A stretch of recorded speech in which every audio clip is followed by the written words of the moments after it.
Hold on a second. They're saying we're not ready. Okay. 16th or 17th. 16th is Wednesday. Going to the room with You want to do it tomorrow? Just come straight here. As far as I know, that's okay. I didn't bring my calendar. Okay. All right, Lisa, sorry. Okay, you're on. Okay, so I'm going to share screen and then go to my PowerPoint.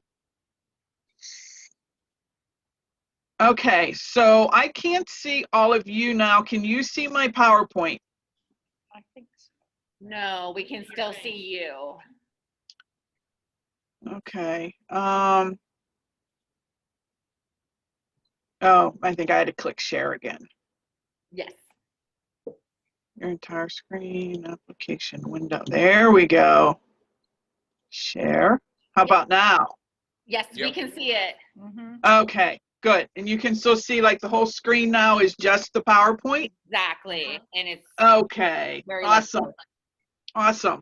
Okay, so I'll be honest, I have a ton of material to get through in a little bit of time, so I apologize if I seem like I'm talking a little bit quickly, but I went through it again and I'm like, okay, there's nothing here that I don't want to share, so I'm going to share away, and certainly if you have any questions at the end, if you have any questions during, you'll have to use your voice to ask the question, because I literally cannot see you now. I can only see my PowerPoint screen. So, so it's going to feel a little weird for me, but I know that you are all there. So thank you, Sharon, for connecting me for this today. I'm happy to be here and having an opportunity to share one of my favorite topics, which is how to perk up your connectability. So for me, there is a big difference between the word communication and the word connection. And really what this is about is way more about connection, although you'll hear me say the word communication frequently. It really is more about how we can better our connections with other people. Because what we really want to do is overcome this. I'm normal, you baffle me. I know I'm communicating clearly. I know I'm stating things clearly. Like, I don't get it. Like, why are you not getting what I'm saying? Or why are you reacting in the way you are? Here's another image of I'm normal, you baffle me. And as you can see, the person on the left, like, they've spoken very clearly, succinctly. There's like this nice black dot that's coming out saying, here's what I'm saying. And yet look what happens between it, that person on the left and the person on the right.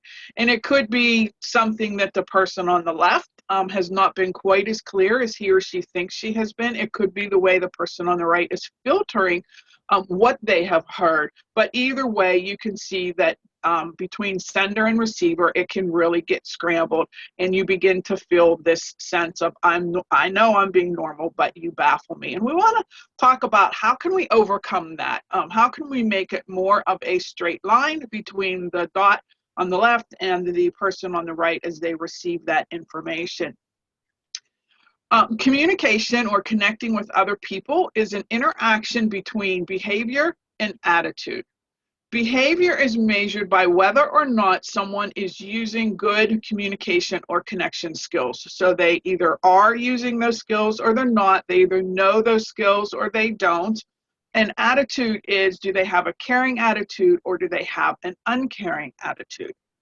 And some things that can happen in the 4 quadrants. First is someone that really doesn't have a caring attitude and they haven't learned or aren't applying the skills. And that can lead to a variety of types of abuse. Not the point of our conversation here today, but just know that the no skill uncaring, I think, is probably the worst of the 4 quadrants. And then you have someone who has the skills, they've learned the skills, they're applying the skills, but they really don't have the caring attitude, and that can lead to manipulation. The one that is more our focus here today is this one where people really do care, but they haven't in their lifetime learned the learned the skill, they're not applying the skills, and this leads to misunderstanding. And I think it happens in the workplace. I think it happens in homes. I think it can even happen within organizations such as your Rotary organization. People care, but they're not, they haven't learned or aren't applying the good skills for connection, and misunderstandings happen. So of course, where we want to go is down in this fourth quadrant, which is where people are utilizing, they know the skills, they're utilizing the skills, they have a very caring attitude, and it leads to positive self-esteem, it leads to positive esteem for the other people, and it leads to good, effective relationships with one another. So what are some of the things that we can do so that we are staying down in this fourth quadrant, so we can stay where there is this sense of a positive esteem and relationship with one another? So one of the things to do is to consider the golden rule versus the platinum rule.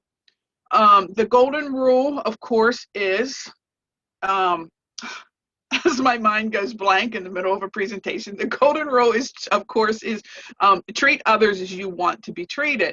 And, you know, there's nothing wrong with the golden rule. It's a good rule to live by. You know, if you want people to treat you with kindness and respect, you want to treat others with kindness and respect. But it can be really important to also understand the platinum rule. And in the platinum rule says that you treat others as they want to be treated. And probably one of the easiest examples I can give of this to, you know, kind of explain this idea of the platinum rule is we have Christmas coming up. And so think about someone that you will be giving a Christmas gift to. So if I decide that I'm going to give my husband a gift that is like how I want to be treated, well, he's probably going to get the earrings that I'm looking at, and that's not going to make him happy at all. And if he treats me as he wants to be treated, then he's going to buy me new mats for my car, new floor mats for my car. Or, you know, there was one time he even bought me mud flaps for my car, and he thought this was like a great gift. I'm like, it's Valentine's Day, I don't want mud flaps for my car. But he was treating me the way he would want to be treated. He really thought he was doing something good. So think about it in terms of gift giving. You're not going to give someone else the gift that you want, you're going to give them the gift that they want. And this can apply in this idea of communication and connection. I had a client a couple of years ago, and she had two bosses, one of whom she got along with quite well. The other one she really struggled with. She felt intimidated. She felt like he didn't like her. Like there was just a real tension and stress between them. And we talked about this idea of the platinum rule. And I asked her some things, you know, about him and what his personality was like, and it ended up that she was a very what I call chatty person. You know, she liked to talk about her kids and her dog and her holidays and her vacations, and he was a very agenda-driven person. And so she began to take this platinum rule in and embrace it, and she began to when she went in to talk with this particular boss, she didn't talk about her family and her holidays, etc. She went in with an agenda. She went in with a list of questions. She got her questions answered, and she left that meeting. And she saved all of her conversation for other people. The last time I talked to her, she said it was a total game changer for her relationship with her boss. They now had an outstanding relationship with one another. She now wasn't intimidated by him because she chose to treat him the way he wanted to be treated. So before I go on, the next slide is actually a video, but it's going to run us a little bit late. Can someone just update me on how much time I have to finish my presentation? You have 25 minutes, Lisa.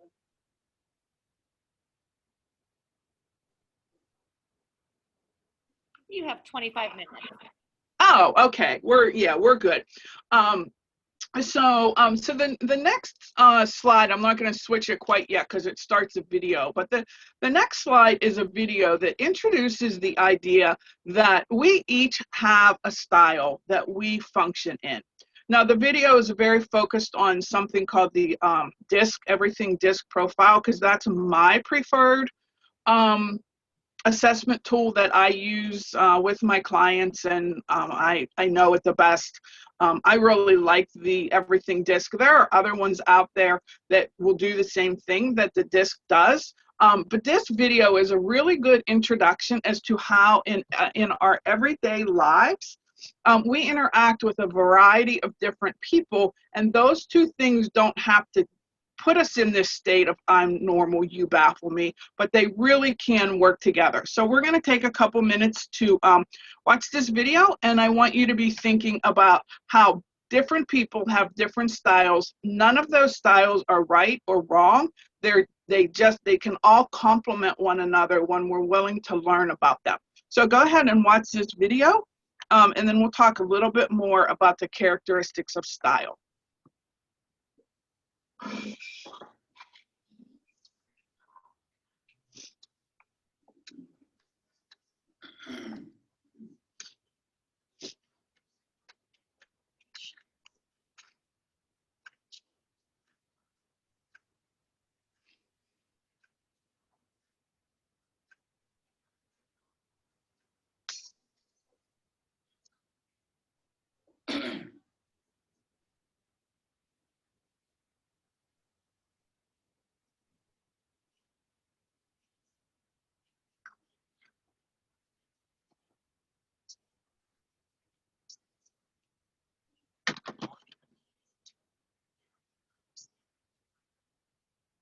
Lisa, should the video have sound?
Okay, so the view that it just showed, these are people with take charge. Want to get everything done. It's boom, boom, boom, boom, boom. Very direct. Yeah. Eyes, which they are now, eyes want to have a good time. They're very people oriented, and everything's a party.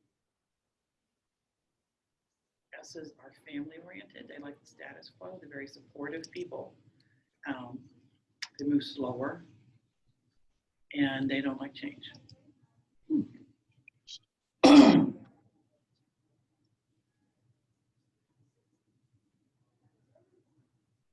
So you'll know I'm an I. I'm No. more of an I probably. And C's are very detailed. Josh hopefully is a C. And Mike hopefully is a C. People that deal with money are usually are C's. I would say I'm a combination of D, I, and C. Well, that's good. That's Because helpful. as an accountant, we're very direct too. We like to get things done. Right. I mean, because we have deadlines to follow. Right. Well, everybody's a combination, but you have one predominant one. But C's like details, and they make sure that all the rules are followed. Oh, what kind of They a role? always want more information, more information, more information, more information. The way I always look at it is, like when it comes to taxes, hey, it's the general rule. But sometimes there's exceptions, and that's why we provide details. And that's what's showing right now is that, so you can be all for, but you're. Mm-hmm. Yeah, I'm definitely not an S. I'm not. S's, teachers are S's a lot of times. Well, they have to be though. Right. I mean, They're very nurturing. especially with the younger kids. Mm-hmm. My mom was an S because she's special ed. She had to be. Oh, that's me. I don't want to work nonstop, but it's like nothing ever. I can't get caught up if they're there. It's not my choice that I work nonstop.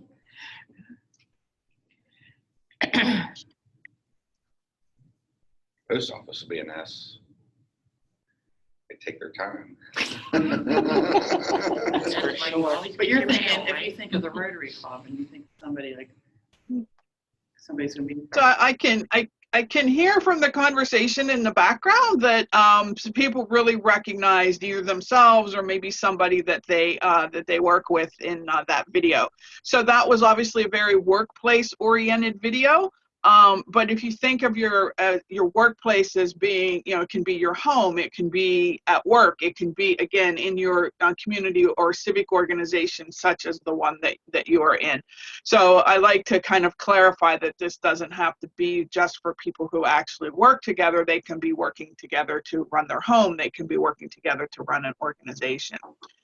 So some of the key characteristics, if you want to either kind of interpret your own style or you are thinking about, wow, I really want to connect more deeply with this other person, here's some key characteristics that you can be looking at.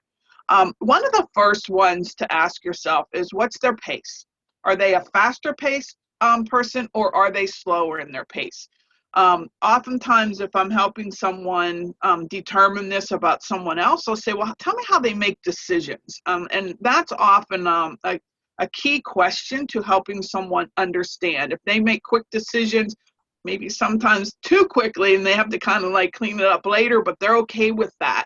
Or do they make them slowly? Do they have to analyze every piece? Do they talk it over and over and actually really struggle to get to the point of a decision? So, a faster or slower pace.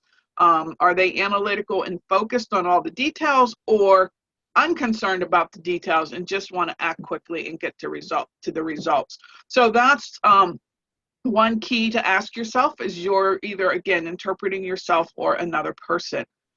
Another key characteristic is, are they task-oriented or people-oriented? Are they agenda-driven and they love yes-no answers? Or do they love being around people? And before they can get on any task or work in any project, they want to talk about what's going on in the world around them, in their life at home, in the life of the other people that they're around. So that they are more people-oriented. A third characteristic to look at is, are they guarded or are they very open? Do they love sharing stories, laughter, and fun? Or do they stay more guarded even when those conversations happen around them? So there's people who are very open in one-to-one settings, but they're not necessarily open if they're in a large group. That can be me. I can be really open in a one-to-one situation, but I walk into a large group and I'm going to be the one kind of standing back, and I'll be observing and I'll be taking it all in and I'll be interested, but I won't necessarily be participating in the conversation. And then the last characteristic is, are they direct or indirect? Are they easily sharing their thoughts and opinions about things? Those people are very direct, or do they kind of talk around it? Do they try to sugarcoat it? Do they struggle to actually openly share their thoughts and opinions? So when you're looking at yourself, or you're looking at someone else and you want to connect with them more effectively, you can take a look at these 4 sets of characteristics and get some determination if you want to follow the platinum rule and treat them as they want to be treated, like my client who stopped trying to talk with her boss about her fun over the weekend. She just went in and asked him the questions that she needed answers to, and it changed their relationship.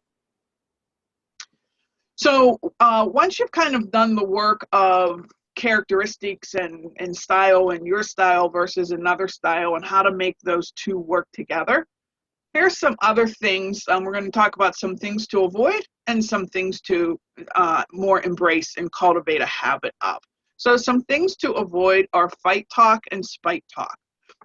Fight talk and spite talk are very controlling, and they're meant to control the other person. So you want to avoid fight talk that is very aggressive. Fight talk focuses on the person, not the issue that needs to be discussed or worked through. It often discounts and devalues another person. It is truly meant to intimidate and overpower another person. It's critical, it's threatening, it's demanding. Examples are things like, well, you never think before you act. Do it the way I say, or don't do it at all. I'll be watching every move you make. Just a few examples. It can also be shown by their nonverbal cues. They have someone's using fight talk. They have very aggressive gestures. they have an in-your-face kind of crowding. You might not feel like you're being physically pushed in a corner, but you feel emotionally and mentally like someone's cornering you, like they're jabbing their finger at you and pushing you in a corner. They have upper body tension, maybe neck tension, and a very loud tone. All of those things are an indication that someone is engaging in fight talk. Whether you recognize them in yourself or you recognize them in someone else, fight talk and spite talk that I'm about to go over are two places that I say connection and communication go to die. They're not, true connection is not going to happen with either fight talk or spite talk. Connection will not happen. Spite talk, as an alternate to fight talk, spite talk is not so aggressive, it's more passive aggressive. Spite talk exerts control from a point of weakness rather than a position of strength. People who are engaged in spite talk will devalue themselves. They will have kind of a poor me attitude when they're interacting. They see themselves as a victim, not someone who can actually create change in their life. It's not all nonverbal. They can take cheap shots. Definitely, spite talk is that, you know, if you think you have all the answers, well, you do it and walk away. Not really staying and engaging and working through an issue. Or no, nothing's wrong. What makes you think something's wrong? And again, likely turning and walking away. If you didn't hear me the first time, I'm not going to repeat it. That's spite talk. That person is probably going to walk away. They're not staying engaged in the conversation, in the connection, in order to make something positive come out of it. Or if I wasn't so dumb, I would have caught that mistake. Victim, devaluing themselves, poor me attitude. Walking away, mumbling is another example of spite talk. Not staying engaged and working through, but just turning and walking away. Mumbling what you really want to say out loud is another example of spite talk. Talking to a friend, talking to a coworker, if you're doing it to work something out so that you can go back and talk to the person involved, that's okay. But if spite talk is, I'm going to talk to my friend, I'm going to talk to my mom, I'm going to talk to my neighbor, I'm going to talk to my coworker, but I'm never going to come back and actually address the problem, that would be another example of spite talk. Spite talk nonverbal cues, heavy sighs, rolling of the eyes, tense silence, giving someone the silent treatment, and sarcastic tone. Those are some nonverbal cues that that spite talk is being engaged in. So you want to avoid these two types. Again, it's where communication and connection go to just simply die. They're not going to happen. So what can you do instead? You want to engage in search talk and aware talk. Search talk is a safe way to talk about an issue. It's not your everyday shop talk kind of conversation. Something has come up that is not routine. Maybe there's a complexity to it or some uncertainties to it. It's an excellent alternative to an argument. There's a reduced pressure. You're looking to expand information. Focusing on, you know, like what's happened in the past, what are some good future options, but it's not necessarily focusing on what's going on in the present. It's searching. I mean, the word search is a really good one for this. It's searching for what has happened, what could possibly happen, but it's not focused on this is like what's happening right now. The caution with search talk, particularly people who are S's and C's in that disc profile, they will tend to do a lot of search talk, but they never make a commitment to future action. And it's really important that the action get attached to any search talk. So once the search talk is complete, you've also set a course of action for the future.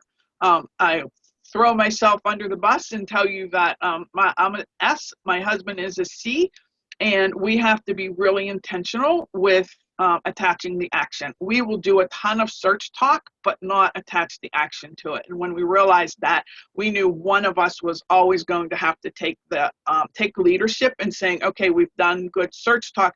Now let's figure out what our future action is going to be. Some examples of some things that can happen in search talk are you can identify issues. One that I think so many of us can identify with. I'm wondering if I'm studying so much, I've let exercising and healthy eating go.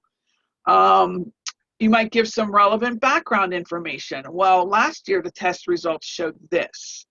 Maybe it's making interpretations. Well, that phone message probably means they're still interested in talking. Or it might make a suggestion. Well, maybe I should think about this for a while. You know what? Give me a week and I'll get back to you, or give me a day or two. So you suggest that you're going to walk away, think about this for a while and come back, but you've also connected and communicated around that. Some nonverbal cues that search talk is happening. It's very relaxed, it's very laid back, and there is a calm tone among the people involved. And then aware talk is when you focus on your own experience in the present. You're focusing on what's happening for you.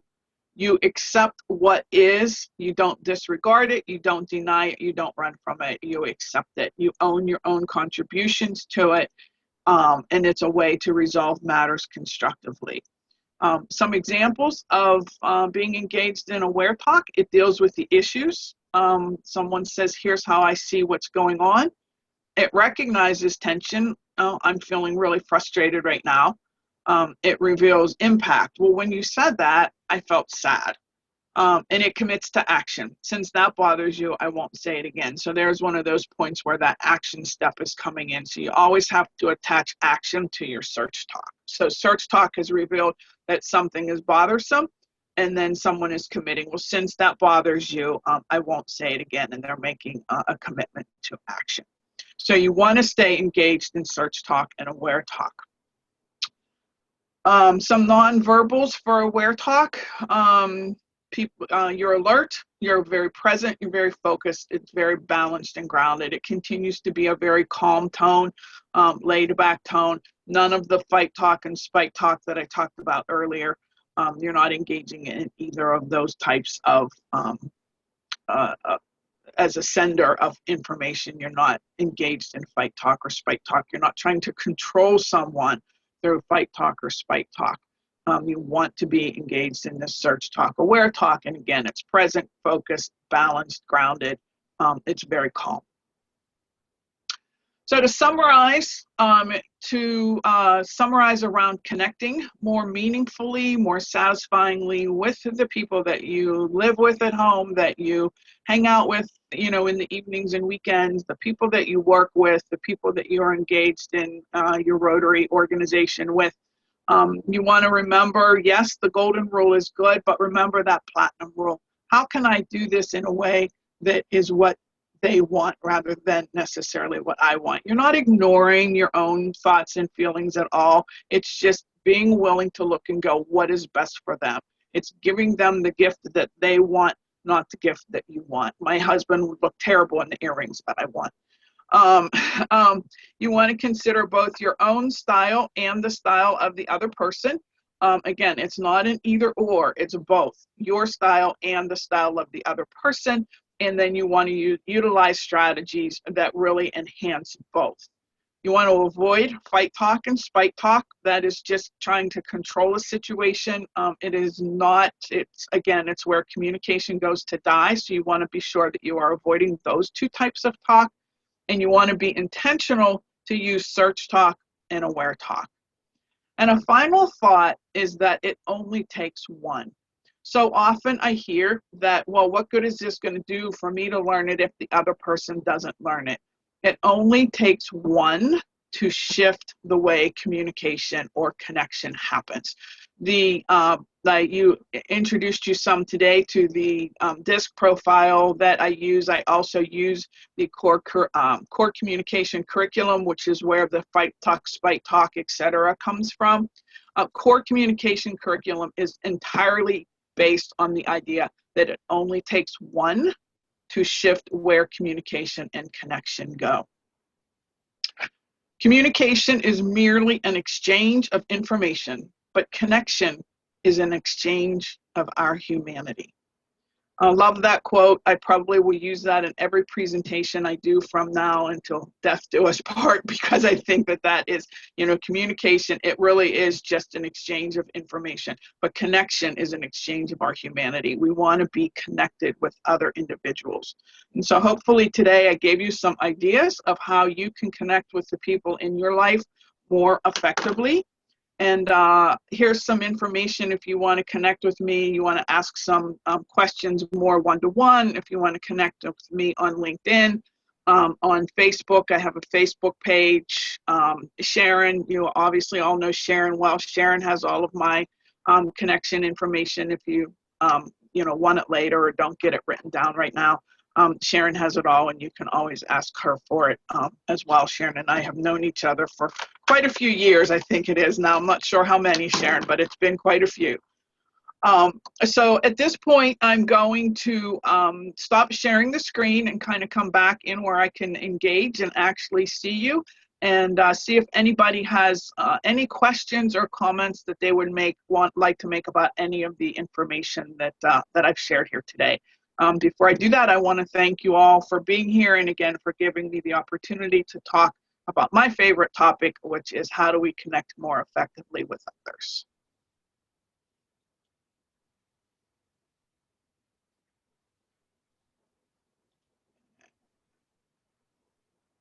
Meeting.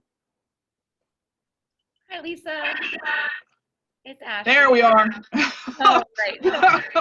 I thought I clicked on my little Zoom icon. I'm like, oh my God, they're not there. How long have they been gone? No, we're all here. You're back to your good screen. We can see your face. We are great. Thank you so much for your time today. That was very impactful. Good. I do have a quick question. Unfortunately, we did not have any sound for the video that you shared. Could you email that to me possibly, and then I could share it with the whole entire club, because I think there's going to be a lot of benefits from hearing the video. Yes, I will definitely do that. I've never tried to email it before, so I'll have to see, you know, if it's too large of a file but I'll figure out a way to get it to you. And I'm happy to work with you. We could put our brains together to try Okay. this. Okay. Sounds good. Does anybody, you know, either there that's in person or, you know, on the Zoom call, does anybody have any questions at this point?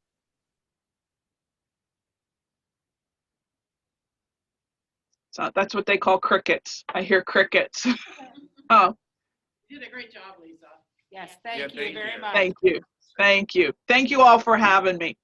See you soon, Sharon. All righty. Thank Okay. you so Bye-bye. much. Have a great day. Thanks, you too. I want to say, prefer the Owen rule, but sometimes we have to use the flat rule. Now, the pattern rules like that. I want